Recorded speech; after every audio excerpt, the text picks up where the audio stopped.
很多可是听啊，深度的。一路上就是讲一个爱情故事，可以爱一个人到明明知道这是个坏人，还是骗自己说他是很爱我的。我觉得是尤其残酷跟深刻的。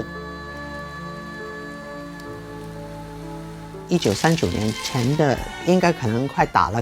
香港的中环都是有钱人的区，他们高端社会里头的虚伪，姑妈就代表这个东西了。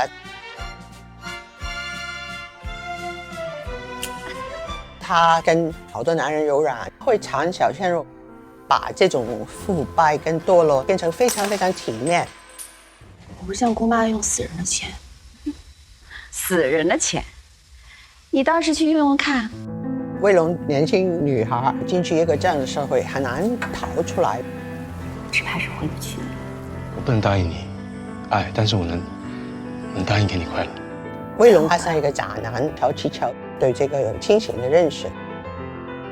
卫龙也跟其他的男人好，做了一个很极端的选择，有点像高级的妓女这样子的，这全都是堕落的事嘛。那个时代，他们自己觉得他们这种道德呢是没问题的。如果我要拍张爱玲，我真的不是老是要发现她的原著精神啊，我对这个我是很不服气的。为什么呢？你所谓原著精神就是你们影评人说的，我有我的看法，这个也是非常非常主观的。你的家也得跟着变。马思纯为什么我觉得他适合呢？我看七月安生了，她见到一个男孩，她愣住了，真正爱情的感觉。其实很不幸的，我自己无所谓。我的意思是，就是搞得马思纯好惨啊，因为他被骂了2年，你知道吗？他的演出也可能是因为他被骂，然后就搞影响，因为他睡不着，然后又要继续演。我觉得他演几场爱情戏还是很到位的。彭于晏，我觉得他演得很好，把一个本来是很坏、很潇洒的感觉的人，变成一个从头到尾底下很不安的角色。畜生也有颗心啊！他给你真的打，他刚刚有一下没打。杜可风是我想跟他合作很久了，80几年找过他2次，他都刚好没见。走。我跟他说，如果再不合作，大家都死了。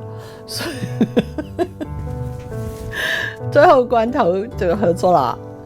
郝天老师，我是特别佩服他用的颜色的大胆。马思纯的那件黄的衣服啊，他是他收藏了很久的一块料，特别的考究。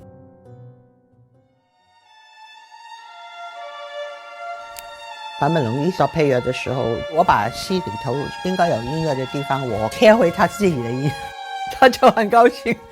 我说这是参考你写，然后他就很准时的把那些音乐都交了。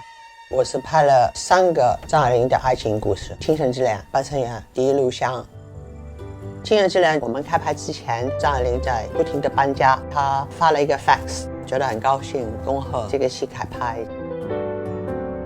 拍《半生缘》是因为他好多戏都在上海的弄堂，我觉得那个时候如果不拍就没了。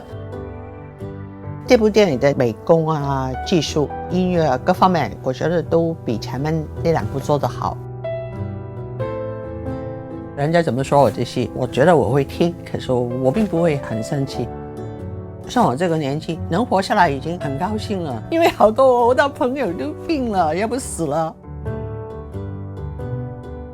我的性格有点自虐，我老是要去做一些我觉得很难的事。能把一个非常原情的故事变成一个艺术品，当然是一个终极的追求了。